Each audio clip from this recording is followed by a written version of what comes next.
We're all searching for love. It's something we all want. It appears to be something we all need. People say it makes the world go around. What is this thing called love, and how does it really work? Is love just about passion, or is it more about compatibility? And what about commitment? Can love change? Can true love last?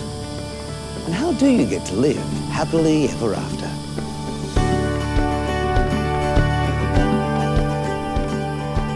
I guess it's distorted from what it's supposed to be. Often it's not a thing that you go, oh, this is love, but it's more like these are the actions of love in today's society. So, and I think a lot of people have different opinions on what those actions are. It's action words, things of honesty, things of just really thinking about the other person. It's selflessness. Love is completely just being selfless and totally just for that other person. I would describe love as something everybody wants and craves. No matter who you are, no matter how hard you are, you always want love. To find some of the answers to these questions, I decided to speak with some leading authorities on love. Well, I think we're very influenced by media, by the notions of love that we see around us, like in the movies, like in the magazines and so forth on television. So I think that there's this sense that it has to be highly romantic, strong sexual attraction, and kind of that we're in sync with each other all of the time. So, if our ideas of love are shaped by similar cultural influences, do we end up with the same beliefs about love? Do we all experience love in the same way? Dr. Robert Sternberg is professor of psychology at Tufts University in Boston, USA.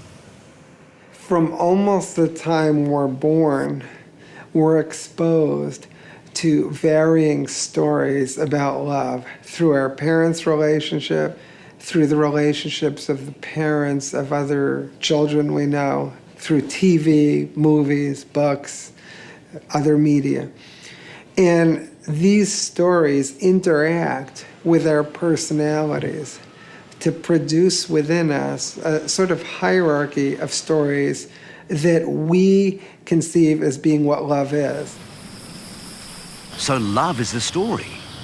But what happens if two people fall in love and have different stories? One person may decide that love is like a fairy tale. There's a prince and a princess, and to them, a happy relationship is finding the princess or finding the prince.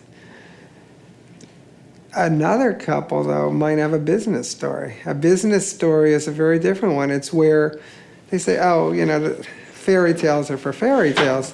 A relationship is about having a house and a home and making money and maybe having a gardener and being financially stable and secure. So those two people would have a story that love is more like running a business.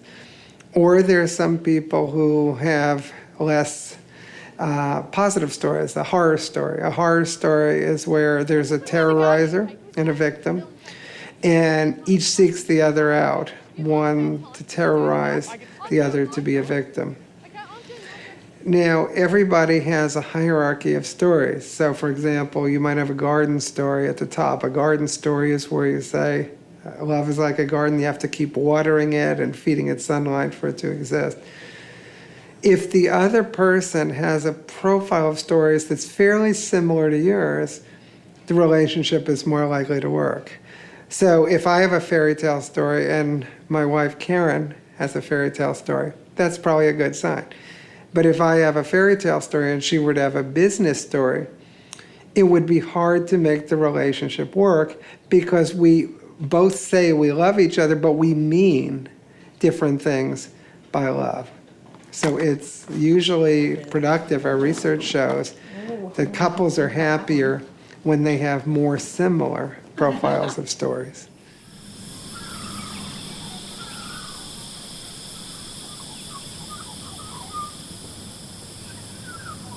Our ideas of love are influenced by the media, our family, and the stories we construct about love.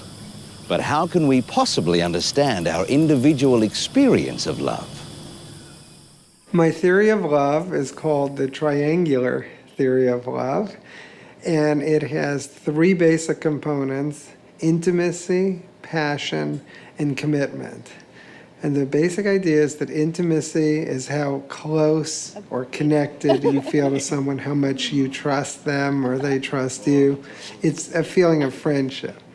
Passion, the second component, is the hot component of love. It's the feeling that you couldn't live without somebody, that you really need them, that your life would be horrible without them. It's more like the feeling of addiction. And commitment is your feeling that this relationship is long-term or forever, that you're in it no matter what happens for the long haul, that even if the person gets sick or does something that you're unhappy with, you'll stay. And different combinations of those three components give different kinds of love. So if you just have intimacy, you have friendship. Just passion is infatuation or infatuated love. Just commitment is empty love. Intimacy plus passion is romantic love. Intimacy plus commitment is companionate love. Passion plus commitment is foolish love. And the kind that many of us strive for is complete or consummate love, which was when you have all three of intimacy, passion, and commitment. Consummate love. It's a balance between the three components of passion, intimacy, and commitment. But how hard is it to achieve and maintain consummate love?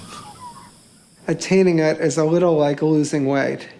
It's hard to lose weight, I can tell you from personal experience, but it's harder to keep it off. And similarly, it's hard to reach consummate love, but it's harder to keep it.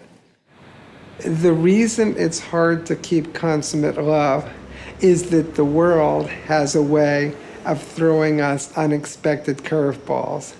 So we may meet somebody else who tempts us, or we may struggle but ultimately lose in our attempts to keep intimacy or passion, or we may have grown up in a society where commitments tend to be shorter term, and it's hard to engage in a very long-term commitment.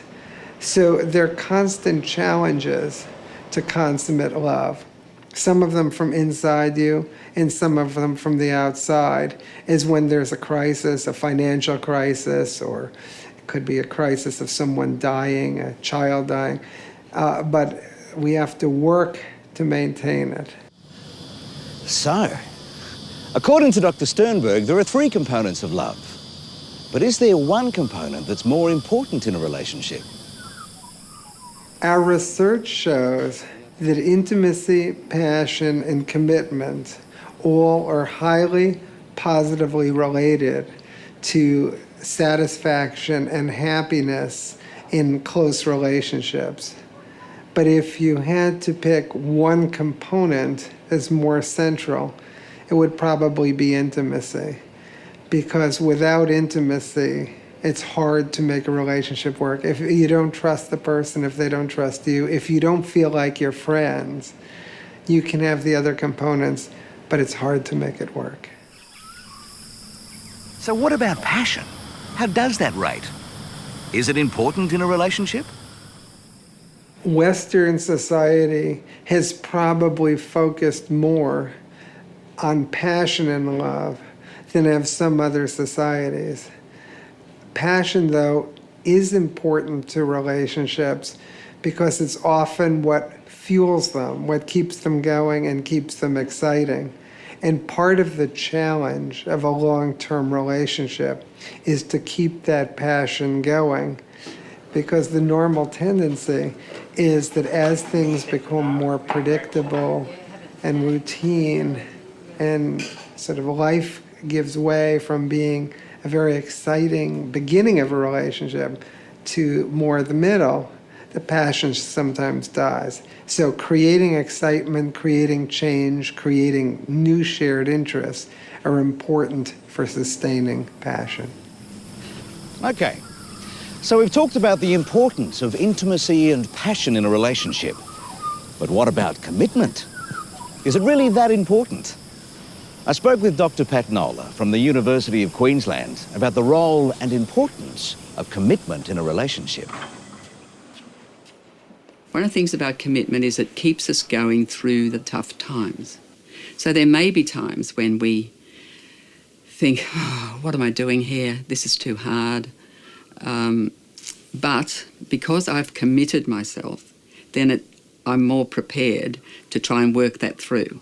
Whereas if I have not committed myself, I'm not committed in a real way. I mean, I can say I'm committed, but if I'm not really committed, then I might say, I'm out of here. And that, I think, is one of the things that's going on in our culture, that people say, oh, this is too hard, I'm out of here, rather than going through the process of making it better. Certainly when you first meet someone, there is often a very strong attraction that brings you together in the first place. And let's call that romantic love. And that's a great thing because that's what gets people together. But what we need to understand is that that's just the sort of the initial attraction. And what we need to be able to do is to convert that romantic love into a sustainable partnership. And that requires a different orientation, a different set of skills, if you like, a different level of commitment to really learning how to work with each other as a team, as a real partnership.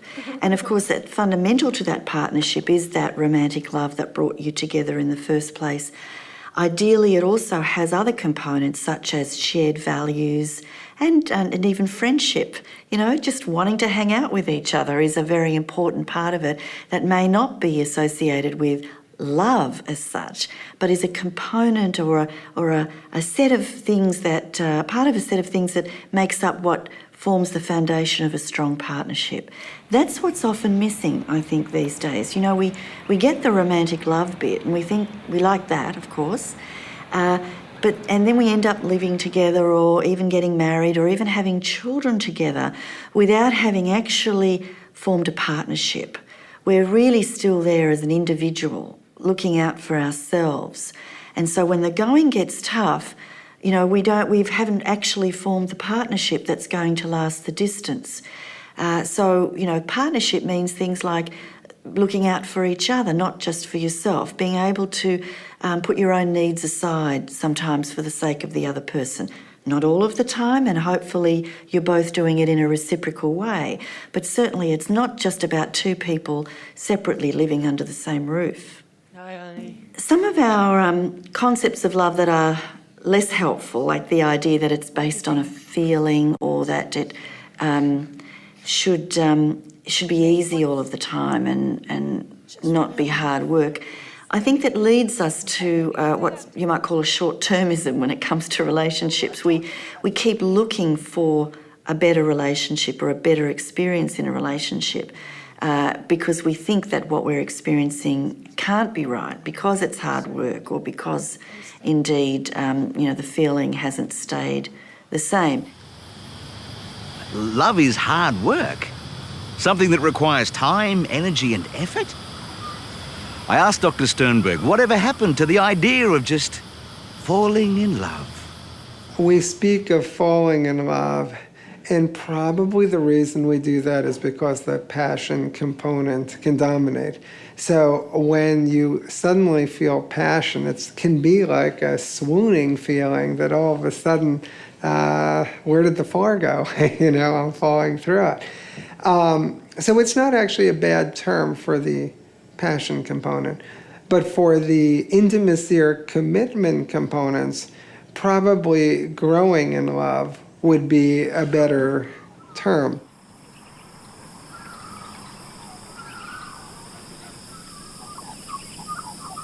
Pretty romantic place, isn't it? So, we don't just fall in love, overwhelmed with passion, but we grow closer to each other in a unique way as we experience intimacy and commitment. We become more and more aware that we are building this thing called love, and we want it to last. But how do we know we have the real thing? Can we know? Wow, that's a really hard question. How do we know if it's real love? I'm not sure that we do know in advance. I really I'm not sure unless you feel that you've got, a higher power telling you that this is the one, or you've got some other way within your belief system that gives you that certainty. For most of us, I think we're not sure at first, and we are taking some risks to let ourselves get close to somebody, closer and closer. But I think as you do that, as you learn to trust somebody else, and if you've got your radar switched on for signals that tell you, well, it is safer to go further, that this person is reciprocating, that they are behaving in ways that are trustworthy, that are reliable, that help me to feel safe, and that they're letting me into their life, then I think you've got something you can start to progress with.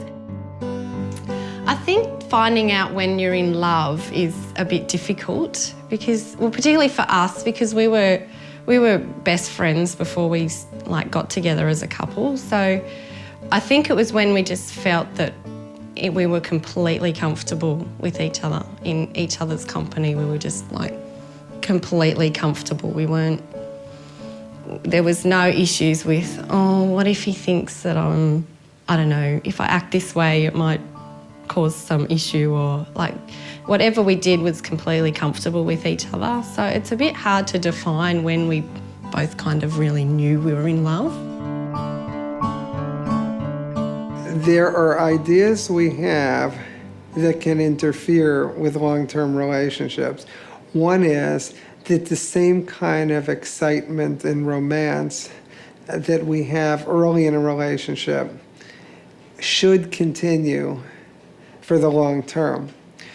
Some people begin to lose interest once the initial excitement wears off. And if you watch a lot of Hollywood movies, you're especially susceptible to this notion that initial excitement will last forever. Usually it doesn't. So I think that can be a killer of relationships. A second thing that can be a killer of relationships is the idea that the relationship will take care of itself. Relationships are something we need to take care of. Often as life goes on, once we feel like we have the relationship, that it's stabilized, we start devoting our attention to other things. Our work, could be kids, could be charitable organizations or whatever. But relationships need a lot of work, and if we let them go, we're susceptible to losing them. A third idea that I think can be counterproductive in relationships is the idea that we both need to be the same in all our beliefs or all our interests, that if we disagree about things, sometimes crucial things, then there must be something wrong. In fact, in successful relationships, people often have differing views. What's more important than whether you have conflicts or differences is whether you can resolve them. So the important thing is not do you have some differences, but rather when you have those differences, can you resolve them in a productive, peaceful, and ultimately constructive fashion. When you look at any city, you can see that it changes over time. But does love change over time? And if it does, to what degree? Relationships certainly change over time. Again, the question of whether love changes, I think, is a difficult question. The easiest answer is to say yes, it does, because it certainly appears to, or it feels like it does. But I think, many couples that have been together for a long time would say that in fact their love has stayed the same. It's just the nature of their engagement with each other, their degree of comfort with each other, or their tolerance of differences comes and goes, or their sexual libido comes and goes. So there's all of that changes. So whether that's love changing or not, I'm not really expert to be able to comment on.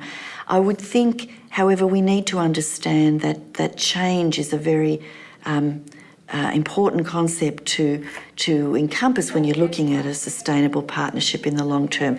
You've got to be able to allow the relationship to change according to the needs of the two people. There was probably two main points in time where we had a lot of change. One's the obvious one when the kids came along. Everything changes and takes a lot of adjustment, and then, you know, after a period of time, you get back and you figure out what your normal is. But the other time as well is we went to live overseas, and, you know, moving into another country, everything changes so rapidly. You find that you depend on each other so much more. Oh, I think describing the love that we share is a very difficult question. I don't know. It's very hard to put it into words. It's like a blossom in the meadow on a dewy morning. No, it's very hard to describe love, I think. I think in general terms it's hard to describe love because you've got that whole exciting new aspect of love, but then you've got the comfortable, I feel completely comfortable and I trust my husband, and like you've got that aspect of love, which isn't the whole, oh, I'm in love kind of feeling, but it's just the feeling of complete and utter trust and comfort and in your relationship. So it's a very hard one to describe.